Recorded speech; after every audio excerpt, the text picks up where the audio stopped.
পাহাড়ে অশান্তি চলতেছে, আপনারা সবাই জানেন সমস্যাটা কত বড় আর আমাদের এটা কিভাবে ট্যাকেল করা উচিত তাই নিয়ে আমার নিজস্ব মতামত বলবো আজকে।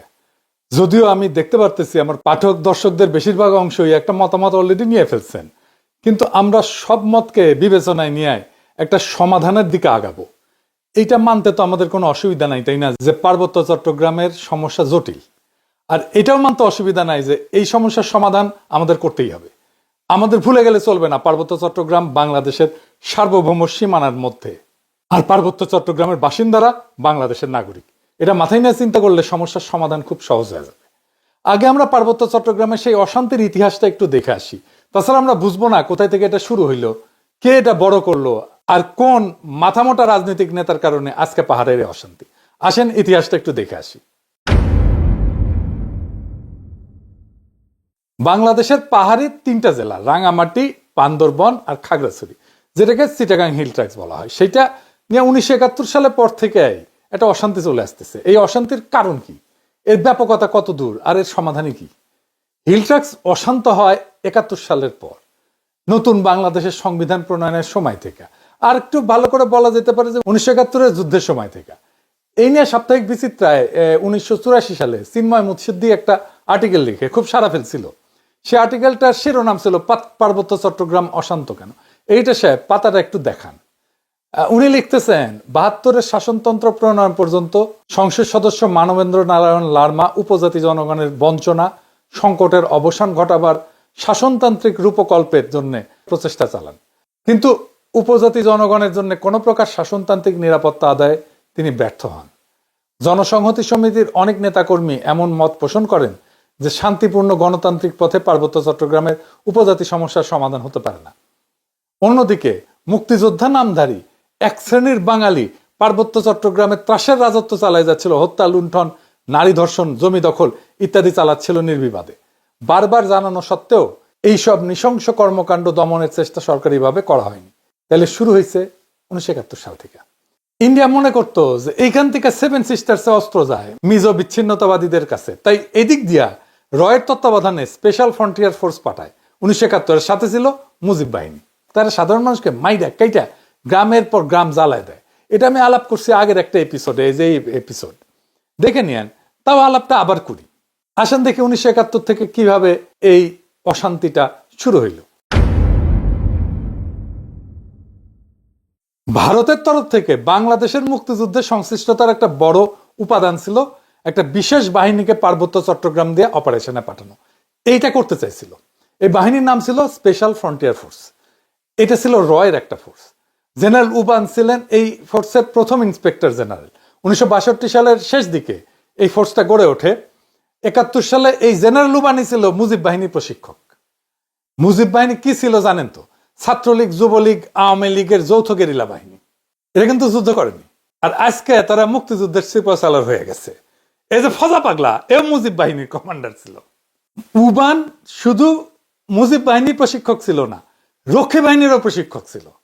পার্বত্য চট্টগ্রামে চূড়ান্ত অপারেশনের সময় কেবল মুজিব বাহিনী না, স্পেশাল ফ্রন্টিয়ার ফোর্সের নামের ওই আনকনভেনশনাল বাহিনীকে ভারতীয়রা পার্বত্য চট্টগ্রাম দিয়ে বাংলাদেশে ঢুকায় দেয়। এই ফোর্সের দায়িত্ব ছিল চট্টগ্রামে ভারত নিয়ন্ত্রিত মিজোরাম এবং নাগাল্যান্ডের স্বাধীনতা সংগ্রামীদের খুঁজে বের করা এবং নিশ্চিহ্ন করে দেওয়া। এখানেই শেষ না। এই মুজিব বাহিনীর ট্রেনিং এর টাকা কে দিছিল জানেন? অনেক সারপ্রাইজ। এই মুজিব বাহিনীর ট্রেনিং এর সমস্ত অবকাঠামো, প্রশিক্ষণ সহায়তা দিছিল মার্কিন গোয়েন্দা সংস্থা সিআইএ, এবং এই সিআইএ এর টাকাটা আসছিল ইসরায়েল থেকে। ইসরায়েল থেকে মুজিব বাহিনীর প্রশিক্ষণ কাজে ব্যবহৃত দেরাদুনের অবকাঠামোর প্রায় সবই সিআইএ এর টাকা, যেটা আসলে আসছিল ইসরায়েল থেকে। এবং এই অবকাঠামোটাকে ব্যবহার করা হয় স্পেশাল ফোর্সকে প্রশিক্ষণ দেওয়ার জন্য। হাজিনা কথায় কথায় এখন আমেরিকারে গেলায়, ইসরায়েলকে গেলায়, তাই না? কারণ আমেরিকা ট্রেনিং এ মধু আসছিল। আওয়ামী লীগ প্রচার করে না যে আমাদের মুক্তিযুদ্ধের বিরোধিতা করেছিল আমেরিকা, বলে না দেখেন ট্রেনিং তাইলে কেন দিছিল? ট্রেনিং দিছিল যেন এই মুক্তিযুদ্ধ বামপন্থীদের হাতে চলে না যায়। যাই হোক, স্পেশাল ফ্রন্টিয়ার ফোর্সের সাথে মুজিব বাহিনীর পার্বত্য চট্টগ্রাম দিয়ে অভিযান শুরু হয় নভেম্বরের শেষে। ওরা ত্রিপুরা রাজ্য থেকে পার্বত্য চট্টগ্রামের পানছড়িতে প্রবেশ করে। তো চাকমারা ভাবে যে বাহ, এরা তো আসছে আমাদের স্বাধীন করে দিতে। ওরা অভ্যর্থনা জানাইতে চায়। একটা খাসিও সাথে নিয়ে গেছিল। মুজিব বাহিনী আর স্পেশাল ফ্রন্টিয়ার ফোর্স এই খাসিটা নিছে, কিন্তু অভ্যর্থনাকারী যারা আসছিল সবাইকে হত্যা করছিল। এরপর তারা পানছড়ির পাহাড়ি গ্রামগুলোতে হামলা শুরু করে। বাড়িঘরে লুটপাট চালায়, আগুন লাগায় দেয়, সামনে যাকে পায় তাকেই খুন করে এবং মেয়েদেরকে ধরে ধরে ধর্ষণ করে। তাদের সেই হামলায় সেদিন পানছড়িতেই 32 জন নিহত হয়। তারপরে পানছড়ি থেকে তারা খাগড়াছড়ির দিকে রওনা হয়। যাওয়ার পথে তারা 176টা বাড়িঘর জ্বালায় দেয়। 14 ডিসেম্বরেও তারা 22 জনকে হত্যা করে, পাহাড়ি জনগণ। এই ছিল আওয়ামী লীগের মুজিব বাহিনীর মুক্তিযুদ্ধ। এটাই তাদের কন্ট্রিবিউশন। বাংলাদেশ থেকে ভারতীয় সামরিক বাহিনী চলে যাওয়ার সময় তাদের সেনাবাহিনীর একটা ব্রিগেড কিন্তু রেখে দেওয়া হয়েছিল কক্সবাজারে, এবং ওই ব্রিগেড 1972 সালের জুলাই পর্যন্ত পার্বত্য চট্টগ্রামে অপারেশন চালায়, তারপরে দেশে প্রত্যাবর্তন করে। এবং কক্সবাজারে ভারতীয় সেনাবাহিনীর একটা ব্রিগেডের উপস্থিতি গোপন রেখেই 72-এর 12ই মার্চ জানানো হয়েছিল যে বাংলাদেশ থেকে সমস্ত ভারতীয় সৈন্য চলে যাচ্ছে। মুজিব যেদিন জয় বাংলা হয় 1975-এ, সেই সময় পার্বত্য চট্টগ্রামে অপারেশন চালানো একটা ভারতীয় হেলিকপ্টার বিধ্বস্ত হয়, মারা যায় ভারতীয় বিমান বাহিনীর কিছু কর্মকর্তা একই দিনে 1975-এর 15 আগস্ট। মুজিব আসলে মূলত পার্বত্য চট্টগ্রামকে ইন্ডিয়ার হাতে তুলে দিছিল।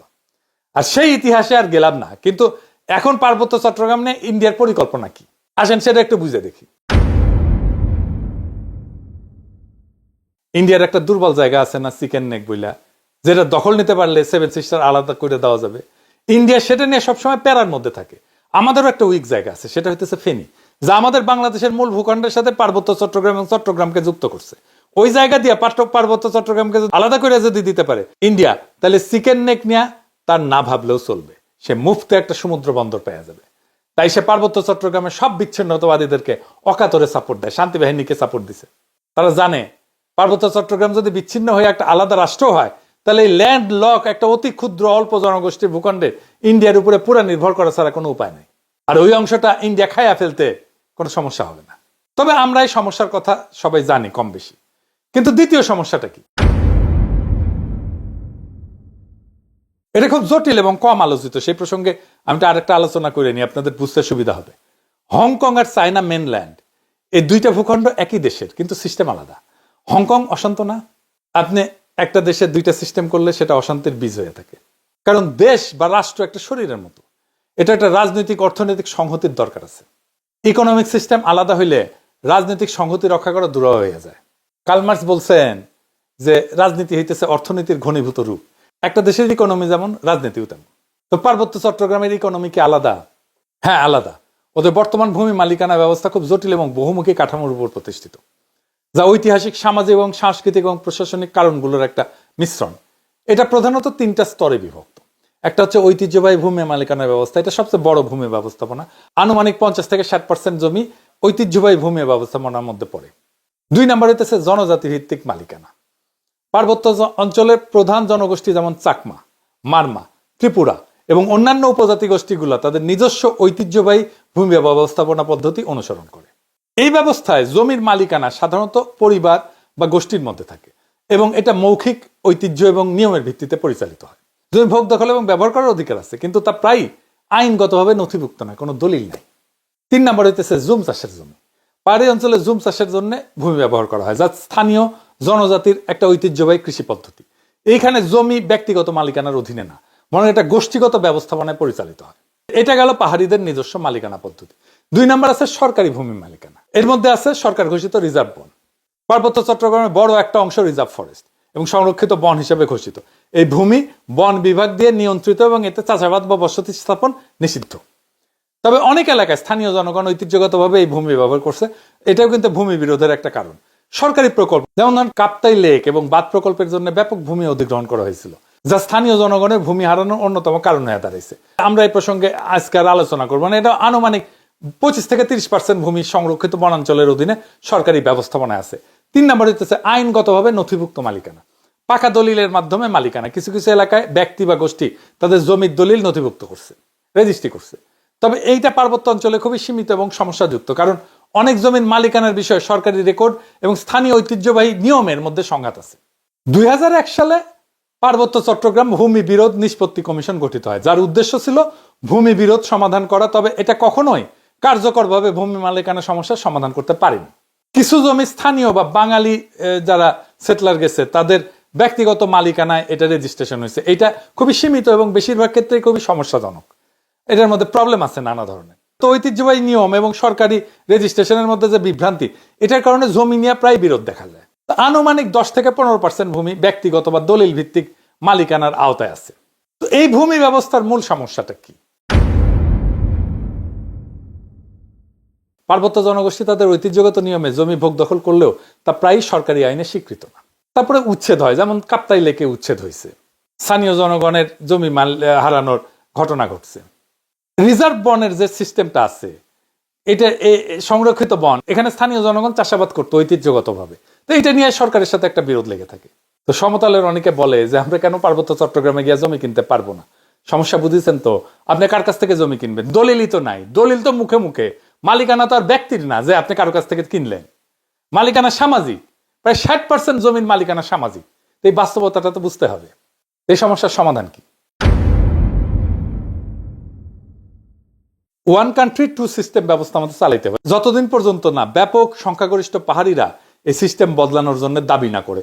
সিস্টেম যদি বদলাইতে হয় পাহাড়ি জনগোষ্ঠীর দাবির ভিত্তিতে বদলাইতে হবে, তা না, তার আগে না। আমরা অভিজ্ঞতা নিতে পারি হংকং, স্কটল্যান্ড, উত্তর আয়ারল্যান্ডের অভিজ্ঞতা। এইটা কইরা ঐতিহ্যবাহী ভূমি ব্যবস্থাকে আইনি স্বীকৃতি দিতে হবে। পুরো পার্বত্য চট্টগ্রামকে আমরা গ্রিন ইকোনমির আওতায় আনতে পারি, তাহলে অর্থনৈতিক উন্নয়ন আর স্বাতন্ত্র্য 2 লক্ষই অর্জিত হবে। পার্বত্য চট্টগ্রামে ব্যাপক অর্থনৈতিক উন্নয়ন করলে, পাহাড়িদের আয় আর জীবনযাত্রার মান বাড়লে বেশিরভাগ সমস্যার সমাধান হয়ে যাবে। আসলে আমাদের সমস্যার মূলে হচ্ছে দারিদ্র। এইটা দূর করেন, সব দূর হয়ে যাবে। যাই হোক, আগের আলাপে ফিরে আসি, ওটাও জরুরি। ওই যে 3টা জেলার কথা বলছি, যে রাঙামাটি, বান্দরবন, খাগড়াছড়ি, এই 3টা জেলা আগে ব্রিটিশ এবং পাকিস্তান আমলে একটা জেলা ছিল, যার নাম ছিল চিটাগাং হিল ট্র্যাক্টস। এই 3টা জেলা অমুসলিম সংখ্যাগরিষ্ঠ হওয়া সত্ত্বেও 1947 সালে স্যার সিরিল র্যাডক্লিফ যে ভাগ করে দিছিল ইন্ডিয়া পাকিস্তান, এই জেলাকে পাকিস্তানকে দিয়ে দেয়। কারণ এই জেলার সাথে ভারতের পার্শ্ববর্তী রাজ্য মিজোরাম আর ত্রিপুরার কোনো স্থল বা নৌ যোগাযোগ ছিল না, এখনো নাই প্রায়, যেটা আছে খুবই সামান্য, এটা উল্লেখ করার মতো না। এই জেলার যোগাযোগ ব্যবস্থা চট্টগ্রামের সাথে জড়িত হয় অর্থনৈতিক বাস্তবতার কারণে। এই জেলাকে চট্টগ্রামের সাথে পাকিস্তানে দিয়ে দেওয়া হয়, হুদাহুদি এই জেলাকে মিজোরামের সাথে জুড়ে দিয়ে যাতায়াত ব্যবস্থা কাট করে না খাওয়া মরার তো কোনো কারণ নাই। পাকিস্তানে এই জেলাকে দেওয়ার কারণে এখানে কোনো উল্লেখযোগ্য বিদ্রোহ বা আন্দোলন কিছুই হয় না। 1948 সালে কায়দা আজম মোহাম্মদ আলী জিন্না যখন পূর্ব পাকিস্তানে আসেন, তখন উনি ঢাকায় সফর শেষে করে চট্টগ্রামে যান। সেখানে গেলে হিল ট্র্যাক্টসের জেলার বিভিন্ন ট্রাইবাল লিডাররা তার সাথে দেখা করেন। এই ঘটনার বিবরণ চাকমা রাজা ত্রিদীপ রায়ের বই দ্য ডিপার্টেড মেলোডিতে আছে। তো জিন্নার সাথে সেই মিটিংয়ে ট্রাইবাল লিডাররা তাদের জন্য অটোনমি দাবি করে একটা প্রস্তাব পেশ করেন। জিন্না সেটা একবার পইরাই অ্যাপ্রুভ করে দেন, অনুমোদন করে দেন, পুরোপুরি একবার পইরা।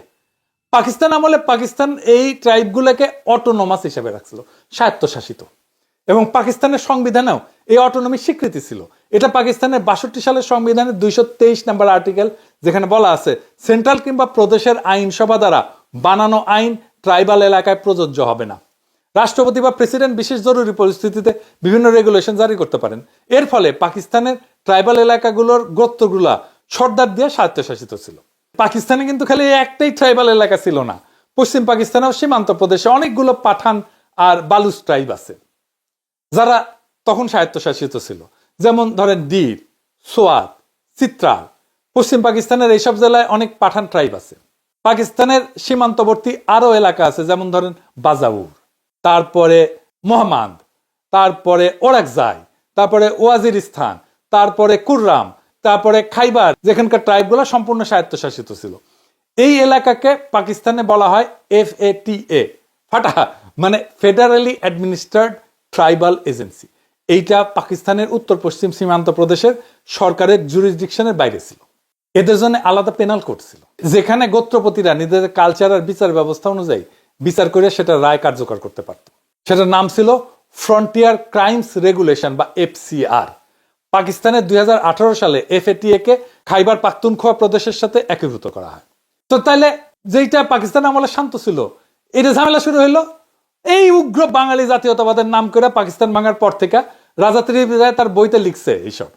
বাংলাদেশ পাকিস্তান থেকে বিচ্ছিন্ন হওয়ার পর যখন নতুন সংবিধান প্রণয়ন হচ্ছে, তখন ট্রাইবাল লিডাররা আবার সরহদি বডিগার্ডের সাথে দেখা করে সংবিধানে পাকিস্তানের মতো করে তাদের আগের স্বায়ত্তশাসনের ধারা গ্যারান্টি চায়। তো বডিগার্ড তাদেরকে কি কইছিল জানেন? কি উত্তর দিছিল জানেন না? কইছিল কোনো স্বায়ত্তশাসনের প্রয়োজন নাই, তোরা সব বাঙালি হয়ে যা। বডিগার্ড আর আওয়ামী লীগ যে কি পরিমাণে বুর্বক, বেকুব, মাথামোটা, ফ্যাসিস্ট, এটা তার সামান্য একটা উদাহরণ। কেন তা একটা জাতি বা ট্রাইব তার সবকিছু পাল্টায় বাঙালি হয়ে যাবে? বডিগার্ড তো এর মধ্যে অবাঙালি, বিহারি আর অমুসলিমদের কচু কাটা করিয়া গণহত্যা চালায়, তাদের নাগরিকত্ব বাতিল করে ঘর বাড়ি জমি জমা রাষ্ট্রীয়ভাবে বাজেয়াপ্ত করে নিজের চালাচামুন্ডারদের মধ্যে বিতরণ করে দিছে। এই যে পাদের সিদ্দিকি আছে না, পাদের সিদ্দিকি যে বাসায় থাকে, ওই বাসাটা বিহারিদের বাসা। এই যে জিল্লুর রহমান ছিল না, এই যে পাপনের বাপ, ও বাসাটাও বিহারিদের বাসা। সবগুলা আওয়ামী লীগ দখল করে নিয়েছিল। এমনকি এই যে সিপিবির পুরানা পল্টনের অফিস, ওটাও বিহারিদের বাসা ছিল। এরপরে ফ্যাসিস্টদের রুলবুক অনুযায়ী অবাঙালি মুসলমানদের নাজি কনসেন্ট্রেশন ক্যাম্পের মতো করে ক্যাম্পে ঢুকায়। স্বাভাবিকভাবে পাহাড়ি ট্রাইবগুলা এই সমস্ত দেখা প্রমাদ গণে এবং এখান থেকে শুরু হয় অসন্তোষ আর ক্ষোভ। তো মুজিবের আমলে তো আমরা জানি ভারতীয় আর্মি পাঠায়, পাহাড়ে নিজের দাপট বজায় রাখে। এরপর বডিগার্ডের ফুটা হয়ে গেলে 15ই আগস্টে, 75-এর 15 আগস্টে ভারত মাতা তার সাপোর্ট উঠায় না। এর ফলে মুজিবের যে বপন করা যে বিদ্বেষ ঘৃণার বীজ, সেটা দিয়ে গাছ তৈরি হয়, সেটা থেকে বাংলাদেশ ভোগা শুরু করে। দুঃখজনক হইলে সত্য যে মুজিব জয় বাংলা হওয়ার পরেও বাংলাদেশে আওয়ামী উগ্র বাঙালি জাতীয়তাবাদের বয়ান জয় বাংলা হয় নাই। এখনো 2025 সালে সেই বয়ানকে আমাদের জয় বাংলা করা লাগতেছে। এর ফলে পরবর্তী কোন শাসকই অবাঙালি বিহারি মুসলমানদের কনসেন্ট্রেশন ক্যাম্প থেকে বের করার উদ্যোগ নেয় নাই, তাদের বাজেয়াপ্ত করা বাড়ি ঘর জমি জমা ফেরত দেওয়ার কোনো উদ্যোগ নেয় নাই। এর ফলে পাহাড়ে অসন্তোষের পলিটিক্যাল সমাধান হয় নাই। এখন আমরা দেখব পাহাড়ে অশান্তির সমাধান কি। আমি আগে একটা গ্রিন ইকোনমিক জোনের আলাপ করছিলাম এপিসোডে, আপনারা দেখছেন। এখন আবার নতুন আলাপ শুরু হয়েছে। এই খবর আপনাদের সবার চোখে পড়ছে যে বাংলাদেশ সেনাবাহিনী পাহাড়ে আরো 250টা ক্যাম্প স্থাপন করতে চায়। তো এটা কি ভালো হবে? এটা কি ভালো কোনো সমাধান? ফেসবুকে তো সবাই খুব বীর বাঙালি হয়ে উত্তেজিত। এইসব নিয়ে উত্তেজিত হওয়ার আগে সামরিক বাস্তবতা বুঝতে হবে। সামরিকভাবে সব সমস্যার সমাধান করা গেলে 1971-এ পাকিস্তান হারতো না। জাস্ট গারপেলি করে মারা খাইছে ইন্ডিয়ার কাছে। কাশ্মীরও ইন্ডিয়া তাহলে ঠান্ডা করে দিত এতদিনে। আফগানিস্তান থেকে, ভিয়েতনাম থেকে আমেরিকা পলাইতো না। রাশিয়া এতদিনে ইউক্রেন দখল করে ফেলতো। আর ইসরায়েল প্যালেস্তাইনকে সাফা করে ফেলতো। গাজারে সাফা করে ইসরায়েল টিকতে পারতেছে না। আসাদ এখনো টিকে থাকতো ক্ষমতা সিরিয়ার। সবার উপরে কাঁঠাল রানী হাসিনা দিল্লি পলাইতো না। এখানে লাগবে ধৈর্য, দরদ, আন্তরিকতা আর রাজনৈতিক প্রজ্ঞা। রক্ত গরম কইরা প্রচুর উদ্দীপনা তৈরি করা যায়, কিন্তু সমস্যার সমাধান করা যায় না। সেনাবাহিনীর স্ট্রাকচারটা বুঝে দেখি, তাইলে বুঝতে পারবেন যে এই প্রস্তাবটা কতটুকু বাস্তবসম্মত। বাংলাদেশের সেনাবাহিনীতে 10টা ডিভিশন আছে। সেনাবাহিনীর সৈন্যদেরকে ডিভিশন হিসেবে ভাগ করা হয়। এক ডিভিশনে 1500 থেকে 1800 সৈন্য থাকে। একটা ডিভিশনে 3টা ব্রিগেড থাকে। একটা ব্রিগেডে 3000 থেকে 4000 সৈন্য থাকে। তাছাড়া ডিভিশনে আরো সাপোর্টিং ইউনিট থাকে, যেমন artillery, medical course, supply, workshop, আরো ইউনিট থাকে। বাংলাদেশের 10টা ডিভিশনে কোনটার অবস্থান কোথায় সেটা একটু জেনে নেওয়া যাক। যশোরে 55 ডিভিশন, বগুড়াতে 11 ডিভিশন, রংপুরে 66 ডিভিশন, ভারতের পশ্চিমবঙ্গের সাথে সীমান্তেই 3টা ডিভিশন। এরপর উত্তর মেঘালয়ের বিপরীতে টাঙ্গাইলের ঘাটাইলে 19 ডিভিশন আর সিলেটের 17 ডিভিশন, মোট 5টা ডিভিশন গেল। ত্রিপুরার বর্ডারে কুমিল্লাতে আছে 33 ডিভিশন, বার্মার বর্ডারে কক্সবাজারে 10 ডিভিশন, চট্টগ্রামে আছে 24 ডিভিশন, টোটাল 8টা ডিভিশন গেল। দক্ষিণবঙ্গে বরিশালের 7 ডিভিশন আর ঢাকার কাছে সাভারে 9 ডিভিশন। তো পাহাড়ে বাংলাদেশ সামরিক বাহিনীর 24 ডিভিশন নিয়োজিত, যাদের হেডকোয়ার্টার হচ্ছে চট্টগ্রাম ক্যান্টনমেন্ট। চট্টগ্রামে হিল ট্যাক্সে সেনা মোতায়েন করা আছে কিভাবে? চট্টগ্রাম হিল ট্যাক্সে নিয়োজিত আছে 24 ইনফ্যান্ট্রি ডিভিশন এবং এখানে তারা কাউন্টার ইনসার্জেন্সি মুডে পরিচালিত হয়। মানে যুদ্ধ একটা জিনিস আর কাউন্টার ইনসার্জেন্সি আর একটা জিনিস। 1997 সালের চট্টগ্রাম হিল ট্যাক্স শান্তি চুক্তির পর থেকে কাউন্টার ইনসার্জেন্সি পরিভাষাটা আনুষ্ঠানিকভাবে ব্যবহার করা হয় না এবং কার্যক্রমগুলো বর্তমানে কিছুটা প্রতিরক্ষামূলক চরিত্র ধারণ করছে। বর্তমানে 3টা ইনফ্যান্ট্রি ব্রিগেড এবং একটা আর্টিলারি ব্রিগেড মোতায়েন করা আছে হিল ট্যাক্সে। 69 ইনফ্যান্ট্রি ব্রিগেড বান্দরবনে, 203 ইনফ্যান্ট্রি ব্রিগেড খাগড়াছড়িতে আর 305 ইনফ্যান্ট্রি ব্রিগেড রাঙামাটিতে। 24 আর্টিলারি ব্রিগেড আছে গুইমারাতে। তো কাউন্টার ইনসার্জেন্সি কৌশল অনুসারে ব্রিগেডগুলোকে রিজন এবং ব্যাটালিয়নগুলোকে জোনে অভিহিত করা হয়। সাধারণত একটা রিজন একটা জেলার দায়িত্বে থাকে। তবে খাগড়াছড়ি জেলা তুলনামূলকভাবে বড় হওয়ায় সেখানে একটা ইনফ্যান্ট্রি ব্রিগেড এবং একটা আর্টিলারি ব্রিগেড মোতায়েন করা আছে। প্রত্যেকটা জোন এক বা একাধিক উপজেলার নিরাপত্তা দায়িত্ব পালন করে, যা এলাকার আকার, নিরাপত্তা পরিস্থিতির উপরে নির্ভরশীল। এবং প্রত্যেকটা জোনে, মানে একটা ব্যাটালিয়নে প্রায় 600 থেকে 800 সদস্য থাকে। প্রত্যেক জোন সাবজোনে বিভক্ত থাকে, যেখানে একটা কোম্পানি একটা সাবজোনের দায়িত্বে থাকে। প্রত্যেকটা সাবজোনকে আবার পুনরায় 2 থেকে 3টা ক্যাম্পে বিভক্ত করা হয়। এই প্রেক্ষাপটে চট্টগ্রাম হিল ট্র্যাক্সের ব্রিগেড কমান্ডারকে রিজন কমান্ডার, ব্যাটালিয়ন কমান্ডারকে জোন কমান্ডার এবং কোম্পানি কমান্ডারকে সাব জোন কমান্ডার বলা হয়।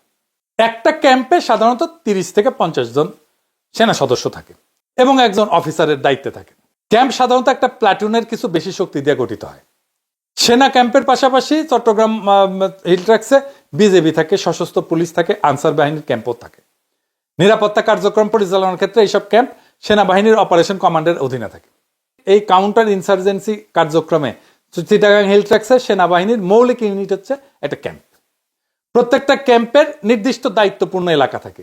ওই এলাকায় তারা নিয়মিত বিশেষ টহল পরিচালনা করে, সড়ক পথের নিরাপত্তা নিশ্চিত করে এবং সামগ্রিক আইন শৃঙ্খলা পরিস্থিতি নিয়ন্ত্রণে রাখে। অন্যদিকে সশস্ত্র পুলিশ এবং আনসার সাধারণত স্থায়ী পোস্ট পরিচালনা করে। তো তাইলে একটা ডিভিশনে আমরা হিসাব করে দেখতে পারি এক প্ল্যাটুনে 30 থেকে 35 জন সৈন্য থাকে। আমাদের 24 ডিভিশনে পুরোটাই পাহাড়ে ডিপ্লয়েড বিভিন্ন ক্যাম্পে। আরো নতুন 250টার মতো ক্যাম্প, মানে 250টা নতুন প্ল্যাটুন লাগবে, তাই না? তা আকাশ থেকে আসবে না। অর্থাৎ এই দাবি মিটাইতে গেলে পাহাড়ে চট্টগ্রামের 24 ডিভিশন ছাড়াও আরো 2টা ডিভিশন ডিপ্লয় করতে হবে। এই ডিভিশন আসবে কোত্থেকে? পাহাড়ে অতিরিক্ত 2টা ডিভিশন মোতায়েন করা মানে ভারতের সাথে আমাদের সীমান্ত থেকে 2টা ডিভিশন পুল আউট করতে হবে, করে সেটাকে পাহাড়ে ডিপ্লয় করা লাগবে। এর ফলে ভারতের সাথে সীমান্ত এলাকায় 2টা সীমান্ত এলাকা খালি হয়ে যাবে, 2টা ডিভিশন খালি, 2টা ক্যান্টনমেন্ট ফাঁকা হয়ে যাবে রে ভাই। এইটা কেমনে আপনারা চিন্তা করলেন? তাও এটা আর্মি থেকে সিদ্ধান্ত দেওয়া হয়েছে, তাও আর্মি থেকে চাওয়া হয়েছে। এটা কোনোভাবে কোনো দূরদর্শী সিদ্ধান্ত না, বরং আত্মঘাতী একটা সিদ্ধান্ত। পাহাড়ে আমাদের যেটা হইতেছে সেটা কত ইনসিগনিফিক্যান্ট, এটা কোনো বড় ধরনের ইনসার্জেন্সিও না। এটা আলাপে একটু পরে আসতেছি। ভারত যদি দেখে যে আমরা এই সামান্য ইস্যুতে হয়েছে সামলাইতে পুরো 3টা ডিভিশন মোতায়েন করছি, তখন ভারত তো পাহাড়ে আরো অশান্তি করবে, 100 গুণ বাড়াই দিবে। তখন হুজুরকে দাবি উঠবে যে পাহাড়ে আরো সেনা মোতায়েন করতে হবে, তা আমাদের পুরা পাহাড় সেনা দিয়ে ভর্তি হয়ে যাবে। এর ফলে ভারত আমাদের সীমান্তে অবশিষ্ট বাকি 6টা ডিভিশনকে পাহাড়ে মোতায়েন করা লাগবে, পুরা সেনাবাহিনী পাহাড়ে নিয়ে যেতে হবে। সীমানা পুরোপুরি অরক্ষিত করে ফেলা। বাংলাদেশের পুরা সামরিক বাহিনী পাহাড়ের একটা সেকের মধ্যে ঢুকে যাবে। এটা সামরিক দিক দিয়ে অত্যন্ত একটা ভুল চাল, এবং এটাই চাই ইন্ডিয়া। আর দেখেন সবাই লাফাইতেছে ইন্ডিয়া কিভাবে আমাদের কাঁধে বন্দুক রেখা দেখেন আমাদের উপরে গুলি চালাইতেছে, দেখেছেন? ভয়ে কেউ কিছু কইবে না এটার বিরুদ্ধে, পাবলিক সেন্টিমেন্টের ভয়ে। আমাদের তো মূল সীমানা পাহাড় না, সমতল ভূমি, যেখানে দেশের 98% জমি জমা অর্থনীতি আছে। আমাদের সামরিক প্রতিরক্ষার মূল পলিসি হওয়া উচিত সমতল ভূমি ভারতের আগ্রাসন থেকে রক্ষা করা। চট্টগ্রাম হিল ট্র্যাক্সের বাংলাদেশ থেকে বিচ্ছিন্ন হওয়ার সামরিক সম্ভাবনা কি আছে? কোনো সম্ভাবনা নেই, শূন্য। কেন শূন্য? কারণ চট্টগ্রাম হিল ট্র্যাক্সের যোগাযোগ ব্যবস্থা পুরোপুরি চট্টগ্রামের সাথে জড়িত। যেখান থেকে খাদ্যদ্রব্য থেকে শুরু করে জীবনযাপনের সবকিছু চট্টগ্রামের রাস্তা দিয়ে ঢুকে। সামরিক বাহিনী চট্টগ্রাম দিয়ে সেখানে যায়। ভারতের সাথে আমাদের হিল ট্র্যাক্সের কোনো উল্লেখযোগ্য যোগাযোগ ব্যবস্থা নেই। আপনারা জানেন, আমার আগের এপিসোডে আমি দেখাইছি না, যোগাযোগ ব্যবস্থাতে সামরিক অভিযানের মূল বিষয়। কোন দিক দিয়ে আর্মি আসবে ইন্ডিয়া থেকে? কোথা দিয়ে আসতে পারবে না, কোনো যোগাযোগ ব্যবস্থা নাই। কিছু মেঠো পথ আছে, ওই দিকের সীমান্ত অত্যন্ত দুর্গম হওয়াতে সেখানে বড় কোনো রাস্তাঘাট একদম নাই। এর ফলে ভারতের পক্ষে ওই সীমান্ত দিয়ে হিল ট্র্যাক্সের সামরিক অভিযান চালানো একেবারে অসম্ভব কাজ। এটা লজিস্টিক্যাল দিক দিয়ে ভারতের পক্ষে সম্ভব না। ওই দিক দিয়ে ভারতের আর্মির কোনো ট্রাক লট বহর টেনে আনা সম্ভব না। আর ভারতের মিজোরামের সাথে নিজেদের যোগাযোগ ব্যবস্থা দুর্গম। ভারত যদি প্রত্যক্ষভাবে সামরিক আগ্রাসন না চালায় তাহলে হিল ট্র্যাক্সের বিচ্ছিন্ন হওয়ার সম্ভাবনা শূন্যের চেয়েও কম। যদি ভারত অল্প কিছু পদাতিক সৈন্য দিয়ে হামলা করে, যেমন 71 সালে করছিল স্পেশাল ফ্রন্টিয়ার ফোর্স, ওরা কিন্তু কোনো যুদ্ধ করে নাই। মুজিব বাহিনীর সাথে ওরা কিন্তু যুদ্ধ করে নাই, কোনো সামরিক অপারেশন করে নাই। নিরীহ গ্রামবাসীদেরকে মারছে আর লুটপাট করছে। ওইটাকে সামরিকভাবে মোকাবেলা করা আমাদের আর্মির জন্য কোনো ব্যাপারই না। এবার দেখি পাহাড়ে যেটা হইতেছে সেটা কি ইনসার্জেন্সির কোন স্টেজের মধ্যে পড়ে? আমার দেশের প্রতিবেদনে বলা হয়েছে চাঁদানা অপহরণ ও হত্যার সাথে জড়িত ইউপিডিএফ 2009 থেকে এ পর্যন্ত 332 জনকে অপহরণ করছে সংগঠনটা। এর মধ্যে পাহাড়িরাও ছিলেন। সর্বশেষ চট্টগ্রাম বিশ্ববিদ্যালয়ের 5 শিক্ষার্থীকে অপহরণ করার ঘটনা ঘটে। তাদের হাতে 2009 সাল থেকে এই পর্যন্ত 89 জন হত্যার শিকার হয়েছেন। যাদের মধ্যে ক্ষুদ্র নিগোষ্ঠী সদস্য যেমন আছে, তেমনি সেনাবাহিনীর 16 সদস্য আছে। 2009 সাল থেকে এখন পর্যন্ত দীর্ঘ 17 বছরে বিদ্রোহীদের হাতে হত্যার শিকার হয়েছে 89 জন। আর সেনাবাহিনীর কতজন? 16 জন, মাত্র 16 জন। এর চেয়ে বেশি মানুষ ডেঙ্গু, ম্যালেরিয়া, যক্ষা, ডিপথেরিয়া, হুপিং কফ এটাতে মারা গেছে। যারা মারা গেছে আমি তাদের প্রতি সম্মান রেখেই বলতেছি, তাদের আত্মত্যাগকে আমি গভীর শ্রদ্ধা জানাই বলতেছি সবকিছুর একটা তো মাত্রা আছে, মাত্রা জ্ঞান হারায় ফেললে তো মানুষ কাণ্ডজ্ঞান হারায় ফেলে। জাতিসংঘের মিশনে সেনাবাহিনীর 166 জন সদস্য নিহত হয়েছে, 10 গুণেরও বেশি। পাহাড়ে যে ক্রাইম স্ট্যাটিস্টিক্স, সেটা কোনো ইনসার্জেন্সির সংজ্ঞায় পড়ে না। আসল ইনসার্জেন্সি কাকে বলে জানেন? আসেন সেটা দেখি ইনসার্জেন্সি কি। আফগানিস্তানে পশতুন পাঠান ট্রাইবগুলো আমেরিকা এবং নেটোর বিরুদ্ধে যেটা করছে সেটা হইতেছে আসল ইনসার্জেন্সি। সেখানে ক্যাজুয়ালিটি কত হয়েছে শুনবেন? 2001 থেকে 2021 সাল পর্যন্ত এই 20 বছরে আমেরিকা এবং তার মিত্রদের 70,000-এর বেশি সৈন্য মারা গেছে। হ্যাঁ, 70,000-এর বেশি, বছরে গড়ে 3,500। আহত যে কত হয়েছে আল্লাহ মালুম। ওইটারে বলা হয় ইনসার্জেন্সি। বাংলাদেশের পাহাড়ে যে অশান্তি, সেটাকে হুদাহুদি ইনসার্জেন্সি নাম দিয়া সীমানা খালি করে সেখানে 3 ডিভিশন সৈন্য ডিপ্লয় করা পাগলামোর ছাড়া আর কিছু না। পাহাড়ে যে ক্রাইম আছে সেটার জন্য পুলিশকে উপযুক্ত ট্রেনিং দিয়ে ব্যবহার করা উচিত। আর ক্রাইম মোকাবেলা করার জন্য সবচেয়ে বেশি দরকার গোয়েন্দা তথ্য, মানে ইন্টেলিজেন্স। সিভিল ক্রাইম ফাইট করার জন্য আর্টিলারি বা কামানের গোলা লাগে না। সেনাবাহিনীকে দিয়ে ক্রাইম ফাইট করানো ভুল কাজ। সেনাবাহিনী যদি চোর ডাকাত ধরে আর অন্য দেশের সামরিক বাহিনীর ভারী অস্ত্র ট্যাঙ্ক মোকাবেলা করার প্রশিক্ষণ না নিয়ে রাস্তাঘাটে ডাকাত ধরার জন্য টহল দিতে থাকে, তাহলে তো পুরা সেনাবাহিনী নষ্ট হয়ে যাবে। এসব পুলিশের কাজ।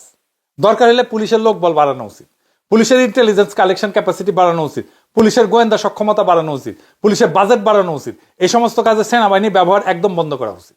এই জন্য আমি বলি সেনাবাহিনী এখন থেকে ব্যারাকে ফিরে যাক, কোনো দরকার নাই ম্যাজিস্ট্রেসি পাওয়ার নিয়ে মাঠে থাকার। এরপর বলা আছে পাহাড়ে বিভিন্ন গ্রুপ চাঁদা তোলে, সে চাঁদার পরিমাণ কত? আমার দেশের রিপোর্টে আছে সব গ্রুপ মিলে 3 জেলাতে সারা বছর চাঁদা তুলছে 350 কোটি টাকা। হ্যাঁ, হাসমু না কানমু? হ্যাঁ, এডিটার সাহেব এরা ঘোড়ার হাসি দেন, আমার তো হাসি আসছে না, হাসার চেষ্টা করলাম, দেন না ঘোড়ার হাসি। ঢাকা শহরে শুধু পরিবহন খাতে সারা বছরের চাইতে অন্তত 10 কোটি টাকা বেশি চাঁদাবাজি হয়। দৈনিক 1 কোটি টাকা চাঁদা ওঠে এখান থেকে। হাসিনার পিয়ন 400 কোটি টাকা কামাইছে। পাহাড়ের সমগ্র গোষ্ঠী মিলে সারা বছর যা চাঁদাবাজি করে, খালি পিয়ন তার চেয়ে বেশি চাঁদাবাজি করে। তাহলে পাহাড়ে অশান্তির সমাধান কি? পাহাড়ে যেই সমস্যা সেটা পলিটিক্যাল প্রবলেম, মিলিটারি প্রবলেম না। পলিটিক্যাল প্রবলেমের সমাধান পলিটিক্যাল ভাবে হওয়া উচিত, সামরিক ভাবে না। তো কি পলিটিক্যাল সমাধান আছে? পাকিস্তান আমলের মতো ট্রাইবগুলোকে অটোনমি দিয়ে দেওয়াই সবচেয়ে বেস্ট পলিটিক্যাল সলিউশন। এই অটোনমিকে সাংবিধানিকভাবে স্বীকৃতি দেওয়া উচিত। সংবিধানে পাকিস্তান আমলের মতো এই অটোনমির ব্যাপারে সাংবিধানিক ধারা যোগ করা উচিত। খালি আওয়ামী উগ্র বাঙালি জাতীয়তাবাদের নামে পাহাড়ে এই ট্রাইবগুলার অটোনমি কেড়ে নেওয়ার ছিল অত্যন্ত ফ্যাসিস্ট এবং বোকামিপূর্ণ সিদ্ধান্ত, যেটা আমরা আজও কন্টিনিউ করতেছি। এই আওয়ামী বাঙালি জাতীয়তাবাদী বয়ানের খপ্পরে পইরা আমরা অসংখ্য অবাঙালি মুসলমান বিহারীদেরকে গণহত্যা করে কনসেন্ট্রেশন ক্যাম্পে ঢুকে একদম শেষ করে দিছি। বহুত বাঙালি আনা 54 বছর, এবার থামা উচিত। এই বাঙালি আনা বন্ধ করা উচিত। পাকিস্তান আমলে যখন 2 পাকিস্তানের ট্রাইবগুলো অটোনমাস ছিল, তখন তো পাকিস্তানিরা বলে নাই যে ট্রাইবগুলো বিচ্ছিন্ন হয়ে যাবে। তাদের মধ্যে তো অমূলক ভয় কাজ করে নাই। এই সমস্ত সম্পূর্ণ ভিত্তিহীন কথাবার্তা। আসল স্টেটসম্যানের পরিচয় হচ্ছে এই সমস্ত ব্যাপারকে প্রজ্ঞার সাথে ডিল করা, হুজুগে বা আবেগে না চলা। আর্মি কেমনে 250 ক্যাম্প করার প্রপোজাল দিচ্ছে, এটা আমার মাথায় আসতেছে না। ভারতে যে ব্রিটিশ এম্পায়ার এত বড় ছিল, যেটা ইতিহাসে কেউ করতে পারে নাই। অশোক বলেন, আওরঙ্গজেব বলেন, কেউ এত বড় সাম্রাজ্য শাসন করে নাই। সেই ব্রিটিশ সাম্রাজ্য কত বড় সামরিক বাহিনী দিয়ে রক্ষা করা হইতো জানেন? 1900 সালে সমস্ত ভারতে ব্রিটিশদের ইন্ডিয়ান আর্মির সৈন্য ছিল 2.25 লাখ, যার মধ্যে 74,000 ছিল গোড়া সৈন্য, মানে সাদা চামড়া। বাকি 1.5 লক্ষ ছিল নেটিভ ইন্ডিয়ান সিপাই। ইংরেজদের সাম্রাজ্য বানানোর পিছনে সবচেয়ে বড় কারণ হচ্ছে তাদের স্টেটসম্যানশিপ আর ডিপ্লোমেসি। ইংরেজরা খালি গায়ের জোরে এত বড় সাম্রাজ্য বানায় নাই, তার অসংখ্য নেটিভ রাজ্য, নেটিভ ট্রাইবকে সম্পূর্ণ অটোনমি দিয়ে রাখছিল, যাদেরকে প্রিন্সলি স্টেট বলা হইতো। এদের সংখ্যা ছিল 565টা। বড় কিছু রাজ্য ছিল যেমন হায়দ্রাবাদ, মহীশূর, জম্মু কাশ্মীর, গোয়ালিয়র, ভোপাল। ছোট ছোট অসংখ্য রাজ্যও ছিল। আমাদের এইদিকে ছিল ত্রিপুরা আর কুচবিহার। এরকম প্রিন্সলি স্টেট ছিল।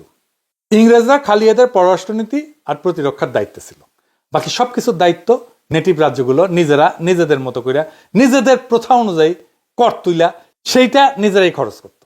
ইংরেজরা এই সমস্ত রাজ্য থেকে কোনো কর নিত না, খুব সামান্য ইনসিগনিফিকেন্ট পরিমাণে একটা ট্রিবিউট নিত।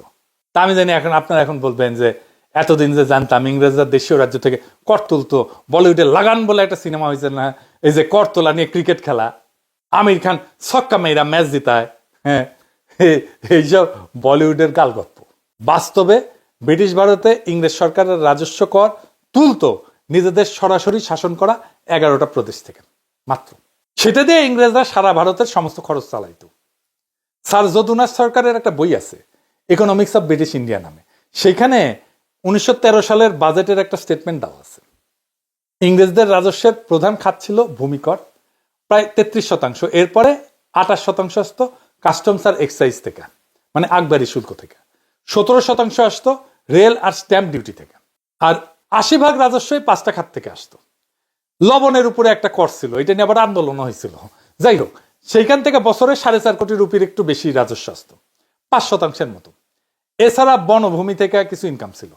ইনকাম ট্যাক্স খুব সামান্য ছিল, আজকালকার মতো ইনকাম ট্যাক্সের বালাই ছিল না, ভ্যাটও ছিল না। প্রিন্সলি স্টেট থেকে যে ট্রিবিউট নিত, এইটা 61 লাখ রুপি মাত্র, অর্থাৎ রাজস্বের 1%-এরও কম। বছরে এই 86 কোটি রুপি দিয়াই ইংরেজ সরকার সারা ভারতবর্ষে তাদের সাম্রাজ্য মেনটেন করত, প্রতিরক্ষা মেনটেন করত, সিভিল প্রশাসনের খরচ সহ। বাজেট প্রায় ব্যালেন্স থাকতো, মানে অতিরিক্ত থাকতো। 1913 সালের খরচের হিসাব আছে বইতে, দেখেন।